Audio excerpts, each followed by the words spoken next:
निराला जिसने हिंदी साहित्य को एक नया आयाम दिया, तो वहीं हिंदी को निराला जैसा कवि मिला जिसने हिंदी और उसके पराक्रम को तत्कालीन साहित्यकारों और संभ्रांत लोगों में एक नई पहचान प्रदान की। निराला अपने अंतर्बोध और हिंदी के लिए इतने सजग हैं कि वो युग पुरुष महात्मा गांधी जी से लड़ जाते हैं और पुरुषोत्तम दास टंडन से रामचंद्र शुक्ल को मंच के नीचे बैठने पे अपना विरोध जताते हुए कहते हैं कि जब तक आलोचकों का सम्मान नहीं होगा तब तक हिंदी भाषा की समृद्धि की चेष्टा नहीं की जा सकती।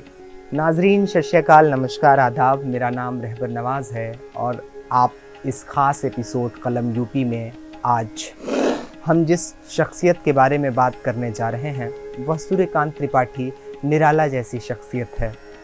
हिंदी को जिन कालखंडों में बांटा गया है उन कालखंड में एक महत्वपूर्ण आधुनिक कालखंड छायावाद आता है, जिसमें महादेवी वर्मा, जयशंकर प्रसाद और सूर्यकांत त्रिपाठी निराला जैसे लोगों का बहुत बड़ा योगदान रहा है। सूर्यकांत त्रिपाठी निराला का जन्म 21 फरवरी 1896 को बंगाल के मिदनापुर ज़िले में हुआ था। यूँ तो मूल रूप से उनका पुश्तैनी मकान उन्नाव ज़िले में उत्तर प्रदेश में था। निराला के पिता का नाम पंडित राम सहाय था। उनके पिता बंगाल के महिषादल राज्य के मेदिनीपुर ज़िले में एक सरकारी नौकरी करते थे। निराला का बचपन बंगाल के इस क्षेत्र में बीता, जिसका उनके मन पर बहुत गहरा प्रभाव रहा है। 3 वर्ष की अवस्था में उनकी मां की मृत्यु हो गई और उनके पिता ने उनकी देखरेख का भार अपने ऊपर ले लिया। 15 वर्ष की आयु में निराला का विवाह मनोहरा देवी से हो गया था। निराला जी ने पत्नी के जोर देने पर ही उन्होंने हिंदी सीखी। आगे चलकर निराला जी के पत्नी की मृत्यु उनकी 20 वर्ष की अवस्था में ही हो गई थी। निराला जी ने 1922 से 1923 के दौरान कलकत्ता से प्रकाशित समन्वय का संपादन किया। इसके बाद 1923 में अगस्त से मतवाला के संपादक मंडल में भी काम किया। इसके बाद लखनऊ में गंगा पुस्तक माला कार्यालय और वहीं से निकलने वाली मासिक पत्रिका सुधा से 1935 के मध्य तक संबंध रहे। इलाहाबाद में रहकर स्वतंत्र लेखन और अनुवाद कार्य भी किया। वे हिंदी के महान साहित्यकार जयशंकर प्रसाद और महादेवी वर्मा के साथ हिंदी साहित्य में छायावाद के प्रमुख स्तंभ माने जाते हैं। एक बार महात्मा गांधी ने किसी सम्मेलन में हिंदी साहित्य को लेकर कुछ टिप्पणियां कर दी थी। उन्होंने किसी कवि का नाम लेते हुए कहा था कि इनसे अच्छा कवि हिंदी साहित्य में हो ही नहीं सकता। यह बात जब सूर्यकांत त्रिपाठी निराला तक पहुंची तो उनसे रहा नहीं गया। वो तत्काल प्रभाव से गांधी जी के पास पहुंचे और उनकी बातों का विरोध जताना शुरू कर दिया। उन्होंने कहा, आपने हिंदी साहित्य को कितना पढ़ा है जो आपने यह फैसला कर लिया कि उनसे अच्छा कवि कोई नहीं हो सकता। यह बात हो रही थी रविन्द्रनाथ टैगोर की। फिर निराला ने कहा कि क्या आपको पता है कि आपके इस कथन से हिंदी कवियों को कितना दुख होगा। उन्होंने गांधी जी से पूछा, क्या आपने सुमित्रानंदन पंत को पढ़ा है? क्या आप महादेवी वर्मा की कविता पढ़े हैं?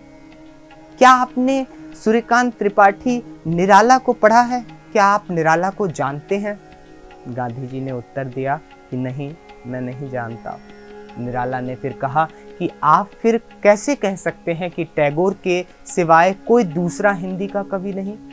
गांधी जी समझ गए और कहा कि अपनी पुस्तकें भेजिएगा। तब निराला ने कहा कि पहले मैं ये तो समझ लूं कि मैं जिसे अपनी पुस्तकें भेजूंगा वो उसकी समीक्षा करके हिंदी के गौरवबोध को समझ पाएगा या नहीं, क्योंकि आपके पास समय तो है नहीं। निराला का ये अक्खड़पन उनका निजी स्वभाव नहीं था। पंत जी के निधन का एक समाचार पढ़कर वह इतना व्यथित हो उठे कि महादेवी वर्मा के बगीचे में पूरी रात जाकर गुजारते हैं और महादेवी वर्मा से कहते हैं कि जब तक पंत जी साथ थे सब ठीक था, अब तो हम भी थकते हैं।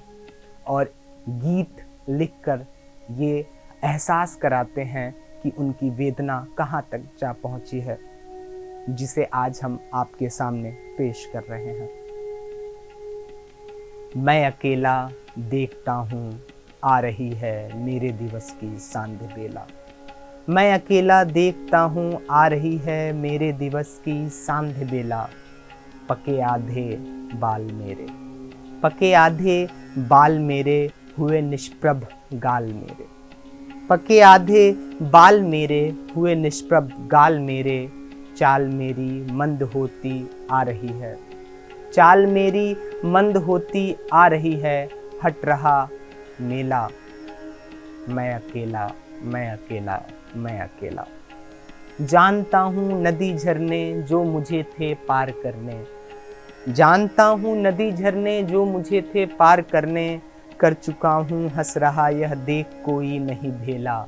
मैं अकेला, मैं अकेला, मैं अकेला देखता हूँ आ रही है मेरे दिवस की सांध्य बेला।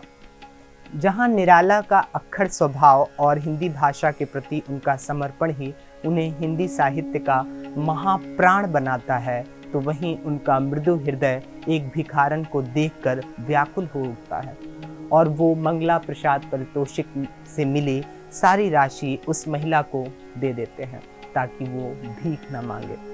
महादेवी वर्मा का भी दिया हुआ कोट वो ठंड से कांप रहे अपने ग्वाले को दे देते हैं।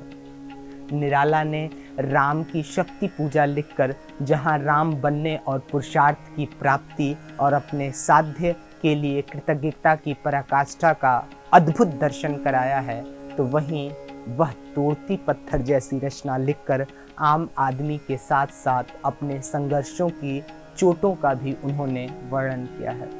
पहले महायुद्ध के बाद जो महामारी फैली उसमें न सिर्फ पत्नी मनोहरा देवी का बल्कि चाचा, भाई और भाभी का भी देहांत हो गया।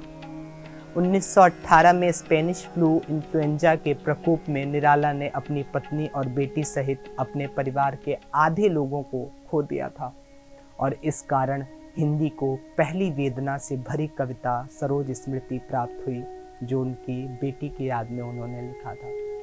निराला के जीवन की यह सबसे विशेष बात यह है कि कठिन से कठिन परिस्थितियों में भी उन्होंने सिद्धांत त्याग कर समझौते का रास्ता नहीं अपनाया, संघर्ष का साहस नहीं गंवाया।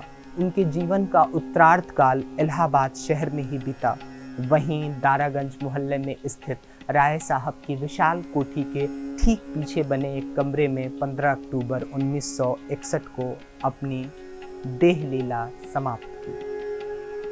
तो श्रोतागणों, चलिए आज आपके सामने हमने निराला जी को प्रस्तुत किया है, उनकी जीवनी और उनकी एक रचना। फिर अगले किसी एपिसोड में हम अगले किसी साहित्यकार के बारे में आपसे बात करेंगे। तब तक अपने दिलों तक पहुंचाते रहिए कलम यूपी की, बातें यूपी की।